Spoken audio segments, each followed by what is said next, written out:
Hi everyone, this is Property Mommies at PropertyMommies.com. This is Brittany Wynn with Keller Williams Partners. And this is Gayla Bustos with Keller Williams Partners. Today we're going to talk about rent-to-owns. We get this question asked every other All the time. person that we've talked to, which is a lot. And they're kind of hard to find right now. We always say, oh, be careful. We do work with a great program that does do rent-to-owns, but there's always a catch regardless. And we will talk about that later at the back of the show. So rent-to-owns are, like she said, super hard to come by. Sellers are selling their houses fast right now since the market is as crazy as it is. Mm-hmm. There's not a purpose to do a rent-to-own. You can get the highest dollar for your home right now, so that kind of makes them non-existent. Right. Also, when you do find one, always ask a lot of questions. We always say that.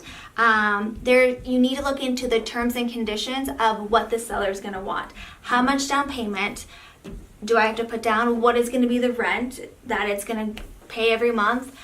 When you do your down payment or deposit, it's non-refundable 99.9% of the time.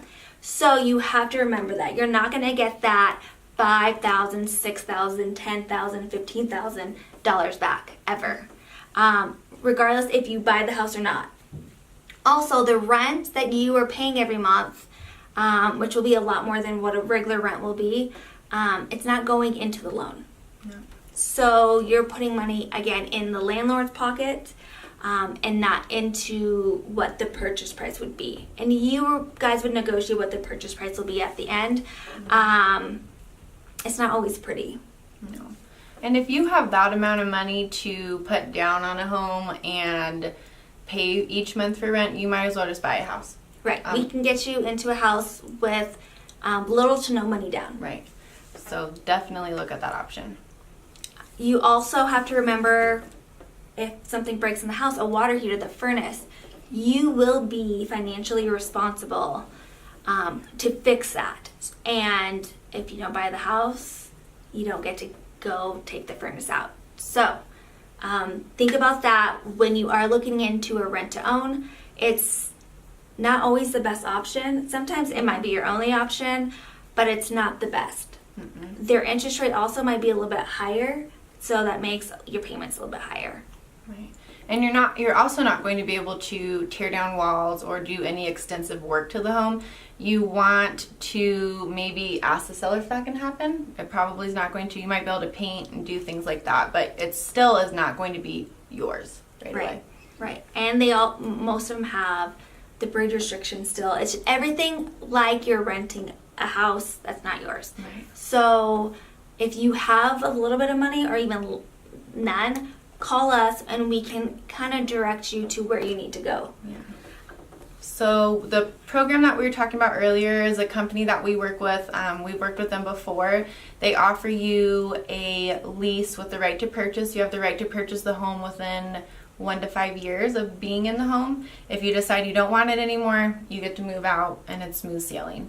There are restrictions, there are kind of other things that you have to go around with that. You can have a lower credit score to get qualified for this. Your rent may be a little bit higher than it would on a average mortgage payment. But we can get you set up with them, see if it is the right program for you. If it's not, we can get you with a credit specialist or a lender to kind of see what you're looking at as far as purchasing a home. Right, and you still have to qualify for these rent-to-owns. They're not just, okay, yeah, great, we're going to buy you the house and then that's it. You have to qualify. So you're going to have almost the exact same information as if you were to qualify for a house that you are purchasing yourself. Right. And a lot of people don't realize how easy it is to qualify for a home. It seems scary, especially for first-time home buyers and people in the military. It is a scary step. It's a huge step, but it's also an accomplishment that you can make, and it makes your life easier and you can save some money. Right. And if you work with us, it's going to be super easy. Well, Brittany, what are we going to talk about next week? So next week we are going to talk about buying a home sight unseen. Gayla bought her home while she was in Hawaii. Yep. They didn't get to see it until they got here, and they had a good experience. We, being military wives, know how scary that is and the pressure that puts on you. We want to make that easy for you. We're going to give you some tips to kind of help you along the way and just go over the things that you should expect if you are doing that. And what to look for. Yes, what to look for. I know I want to say 40% of my clientele, they buy sight unseen, and I've never had a complaint. So I must have really good taste in houses. Well, Brittany, hit us up with the tip of the week. So the tip of the week this week is, if you kind of are on that border of you're thinking about buying, you're thinking about renting again, signing another lease, call us if you have questions about credit scores. We kind of know what the credit scores are. We have credit specialists that will help us if you're not there yet, but we can get you to a lender to go over the exacts with you on what you need to be at. And it might be easy. Like we've gone over before, it might be as easy as paying off this credit card or getting a new credit card, and it can bump your credit score up like 80 to 100 points. So it could be super simple. Right. And if you are in a lease, give us a call because we can buy you out, Right. depending on the price, of course. So if you have any questions, give us a call, 719-822-1MOM. Mom. Again, 719-822-1MOM. Mom. And we can help you and get you to owning a house. Yep. We will see you guys next week. Bye. Bye.